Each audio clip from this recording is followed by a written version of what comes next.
Welcome to this episode of SoMaTrix, the podcast hosted by me, Tejal Prettyman, and we are talking all about your body, subconscious, and reality. I am going to talk today on the subject of surrendering. How do you surrender? The big question that we are often trying to get to in our lives. How do I go with the flow more? How do I be less stressed about what's going on? How do I, even when things are going well, just be at ease? Just be completely trusting. How do I plan things, buy things, take things on the chin without having all of these hang-ups about what's going to happen? Or am I going to be safe? How do I get to that point? That's a question that many of us have when we start to tune into our lives a little deeper and want to learn how to trust in ourselves, in other people. We might be in relationships. We might be having intimate experiences where we just want to, especially as women, want to surrender, to enjoy and be at ease and experience more pleasure, more peace, more contentment and happiness. And this comes from surrendering, comes from this phrase letting go. But I really wanted to talk about surrendering and really what it actually is, and why I don't like using that phrase, letting go, and what is maybe more accurate for that. But I will refer to, in the beginning, the wonderful Alan Watts, who talks about how letting go is not necessarily the best translation for this idea of non-attachment, which is kind of what we're getting at when we talk about surrendering. Not being attached to the outcomes or what's happening, really. Not feeling like we're caught up in the outcome. We're trying to control it. We're trying to force it to be a certain way and know every detail and every inch of it is micromanaged by us, whether it's an experience or a job or a relationship or spending money or whatever it might be that we want to just surrender to. And we get through this state of non-attachment, we get to it by really understanding what non-attachment is. Non-attachment, to Alan Watts, the way he described it, was not being hung up on it. Is more of the phrase, rather than letting go. It's really not being hung up on what's happening, not being so bogged down in the seriousness and the need for it to be a certain way. And if you think about that, if you think about the things in your life that you don't really feel like you have a need for it to be a certain way, look at what might you go about your day doing, that even the simplest things where you don't have this control of it needs to be the specific way. It needs to be exactly how I imagined. Maybe it's when you make breakfast in the morning. Maybe it's just a simple act of brushing your teeth. Or maybe it's going for a walk in the day and seeing what becomes of it. Maybe it is the small interactions you might have. Or perhaps there's not many things in your life where you don't have this sense of control. Maybe there are most things in your life where you need them to be a certain way. Right now, don't have any judgment for how many things there might be that happen in your life where you feel hung up on how they should go. just be aware of maybe the things that you do feel a need for it to be a certain way, and some of the things that you don't. But usually when we don't have a need for a certain thing to go a certain way, it's because we feel like that thing, that experience, we have in abundance. We have plenty of, we have enough to fill us and then some. And so maybe we always have food in the fridge. And so we don't feel control over each bit of food in our fridge. Perhaps it is that we are blessed with water coming out the tap. So we don't really feel like when we leave the tap running that we need to think about every drop of water that comes out the tap. So when we usually feel a sense of surrender, a sense of not being hung up on something, it's usually because we have this ease about it that it's always going to be there. It's always, we sort of take it for granted. And so when we think about where are the places that I don't feel like I can surrender, it's often the places where we feel we don't have enough of it, or we might not have enough of it unless we are in control of every bit of it. So think about money, think about perhaps a job where there's always the potential that we could lose that job. We feel that way anyway. Or perhaps relationships or friendships where we feel like we need to control ourselves or the others in some way because we feel like we don't have enough love, care, support, interaction, or connection. And so we feel a sense of being hung up over it. So this can highlight to us clearly where we might need to address, why don't I feel enough love, care, connection, enough abundance of money? And often it's because in the past we may have had experiences where we lost people, or we lost money, or we lost jobs. We lost a sense of connection to those things. And that put us in maybe disastrous or dire straits. And so we meet ourselves at this junction where we are often stuck with how do we get back into surrender mode. Like we might be about other things like water running through a tap, or our abundance of walks we can do outside and enjoy without thinking about controlling that. The other things in our lives that we don't really take, we don't have such control over. How do we get to that state with the more challenging stuff? We meet ourselves there, and most of the time the advice is, well, just let go. Just don't feel so hung up on it. And while that might be well-intentioned advice, it's really not easy to just jump into implementing. Well, now I'm just going to feel like I can let go, because often we get to trying to do that and we freeze up even more. We hold on even more. We end up even more stuck with ourselves, and then perhaps we go into self-shame about it. Why can't I just let go?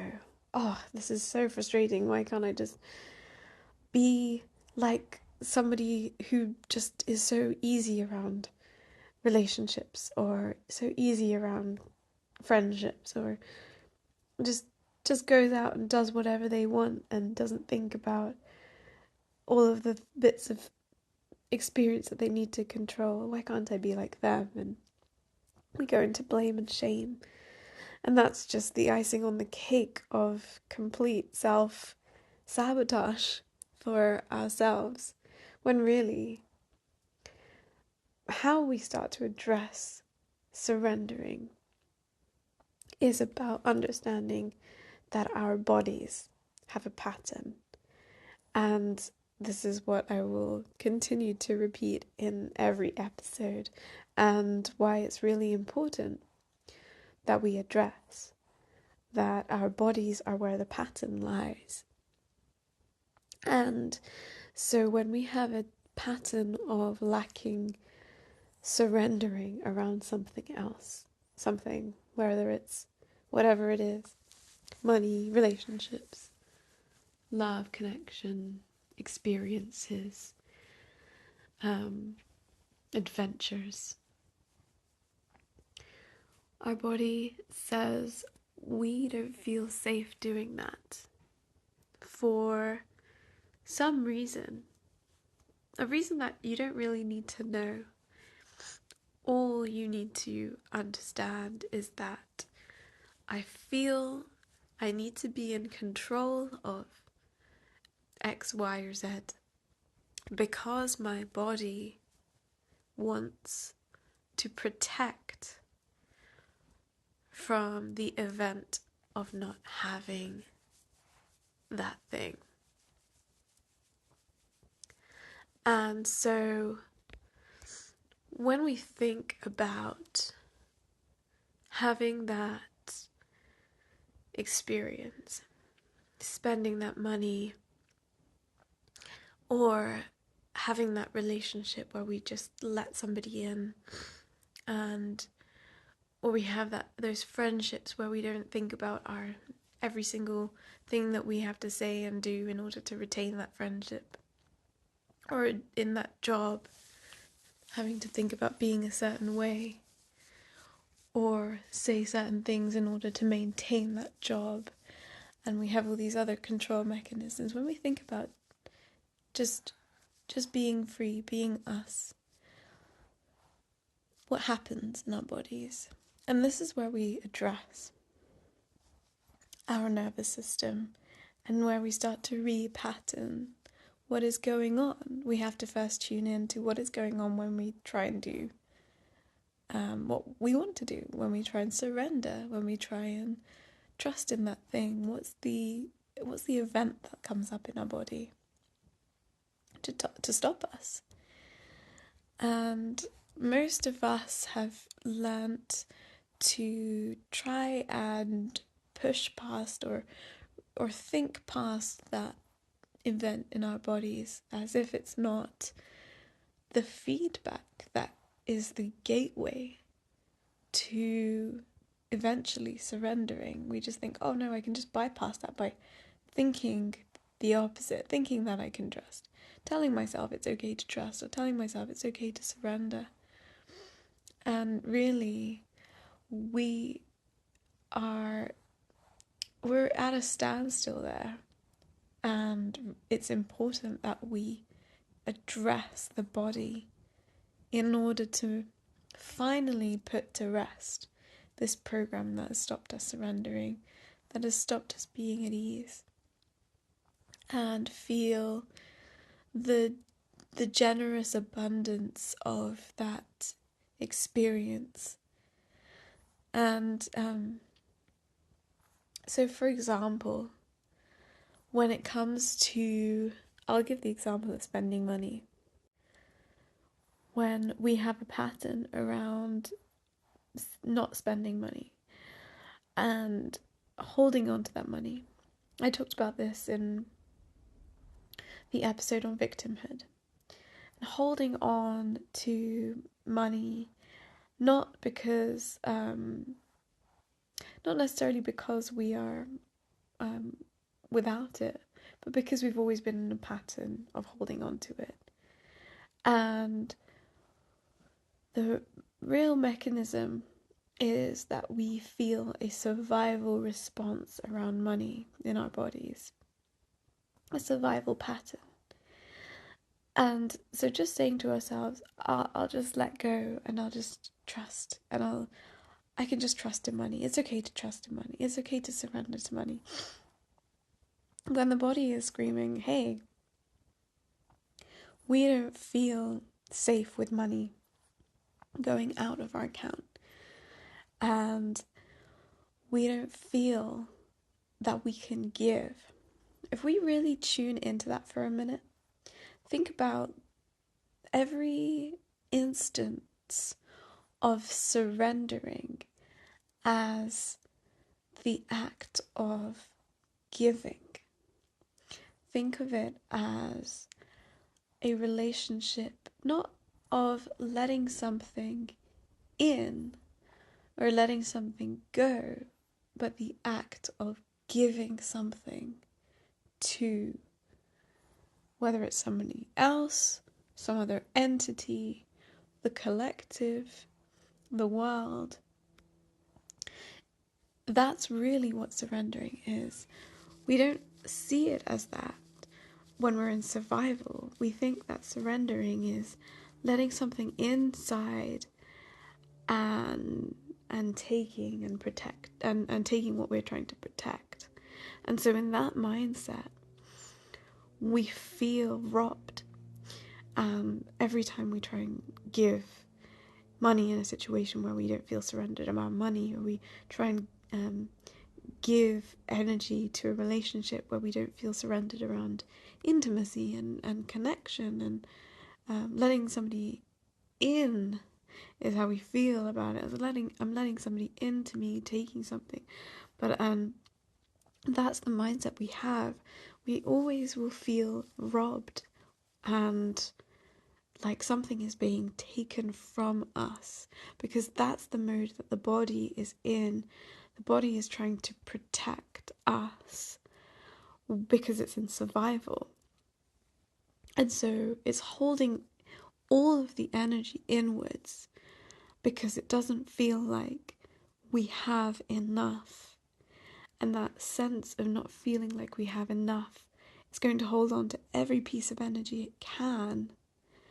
And so without repatterning the body into a mode where it knows that it has enough and then some, it has an overflow, we will not feel like we can give. We will feel like something is being taken from us.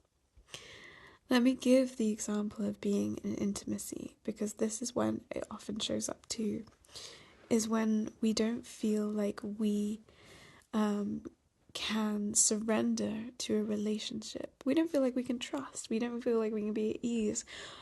Perhaps we start to control every inch of the relationship. Perhaps we can't open up physically and deeply and intimately. Perhaps we can't open our hearts emotionally to the relationship. It is because the body is in a pattern of holding all of its energy inwards, because it doesn't feel like there is enough to go around. And that is from a survival program of things in the past where they were taken for granted or taken from us, and we seemingly felt like we had no control over that.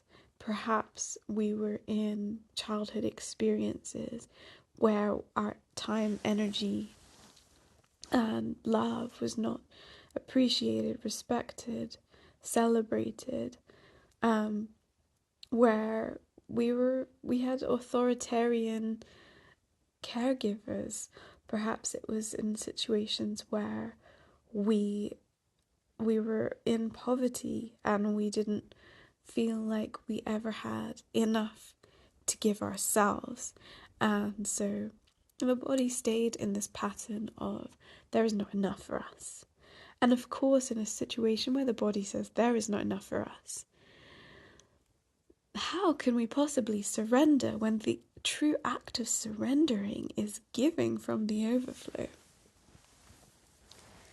And so really what we teach the body somatically in the end to heal this pattern of surrendering is I can give freely.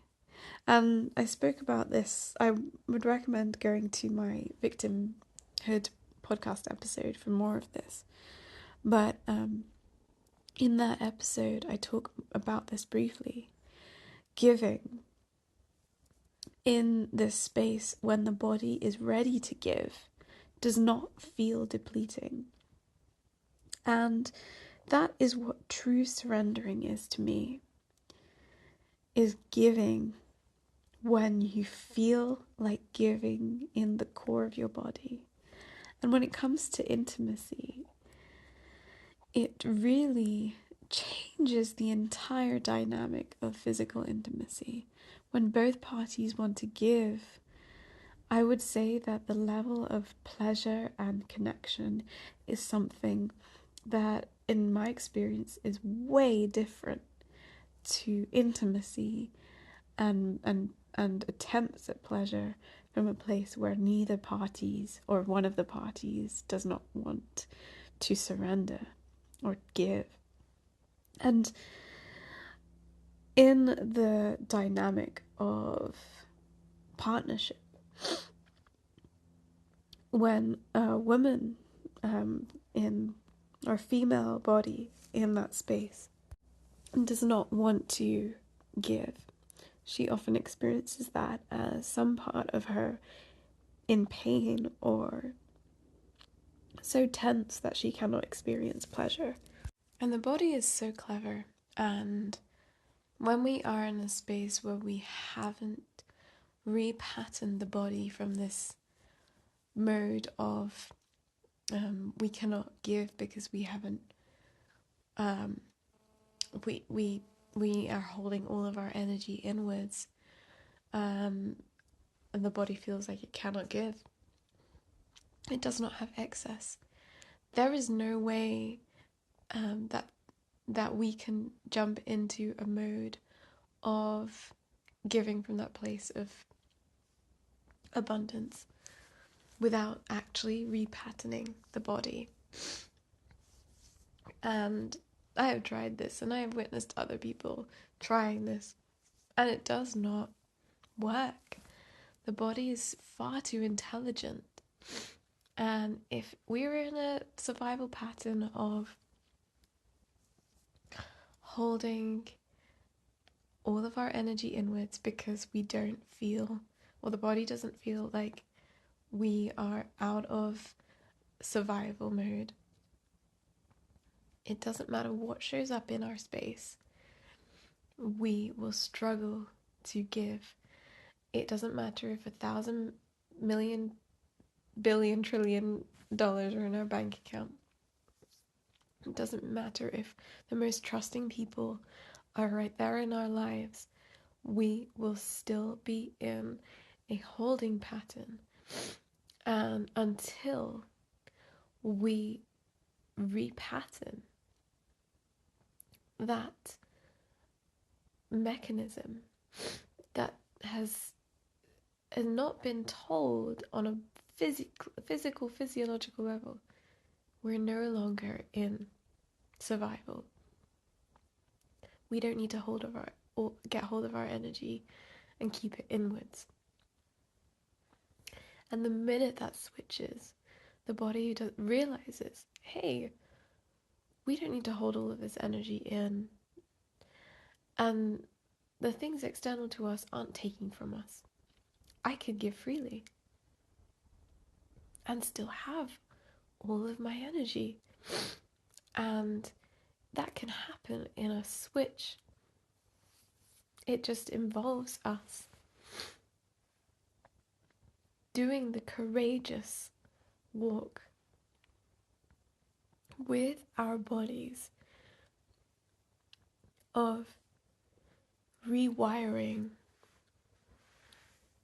the muscles, the muscle memory, and the nervous system primarily to be wired to accept that there is no longer a threat. We are home. We are safe. And we are not just safe, but we have all of this energy and all of this abundance because we are the source, the infinite source. We are connected to the infinite source of all. And we can all get there, and it is incredible when you get there.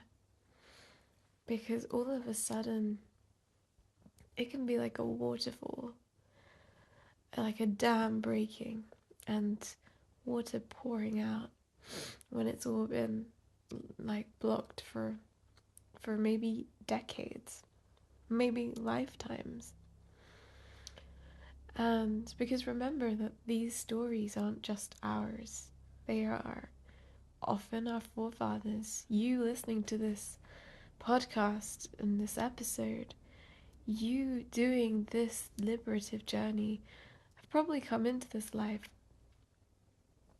to heal and to liberate your lineage, not just you, because that is also what you're here to do. And every piece and every step that you resolve, you do that for your lineage, and you do that for the collective, the subconscious that resides in all humans. And so let's get this clear when we learn to surrender. That surrendering isn't weakening and letting things in as much as it is strengthening and realizing how much of a fountain we are of overflow and giving from that place. And no longer holding all of our energy to ourselves, being able to give pieces of it to others, because there is abundance, there is eternal abundance of it, and it is everlasting. And while we can think ourselves to that understanding, the body has to learn it on a physical level. And that is the way of somatics, of embodiment. And surrendering where you feel stressed and anxious and survival mode about something isn't going to happen unless you address where the tension and holding pattern is in your body, and you learn to repattern it just with yourself, just in your own body. Whether it's money, whether it's relationships, whether it's friendships, whether it's experiences you want to have in the world, whether it's going traveling, whether it's just trusting in life a little bit more and what life has to offer you. Whatever you wish to surrender to, you can. Everybody can. It's everybody's willingness to journey with their own body and not just keep it up in your thoughts and in the cerebral experience where you try and think yourself to a better place, a better mindset. We really have to involve where our body is right now. And if we don't feel safe with somebody, or if we don't feel safe with spending money, or if we don't feel safe going traveling without an idea of where we might be going and what might happen, and perhaps some of the plans and decisions are left for the moment when we're there. If we feel tightness around this, those are your indications that the body needs to learn to step out of survival again. And it may not, it is likely not your fault that the body is there. But as they say, it's your responsibility now to rewire that for the sake of yourself, for the sake of learning to give again, to give in abundance, and to give freely again without it draining you, without feeling like you are worse off because you gave, which is often where we end up when we try and surrender and really try and force ourselves without bringing the body along, without repatterning where we might be tense in contraction mode, in protection mode, where we might have been like that for a very long time. And that's where I'll leave the episode for today, with those thoughts in mind. So thank you for tuning in to this episode of the SoMaTrix podcast, and I will see you in the next episode.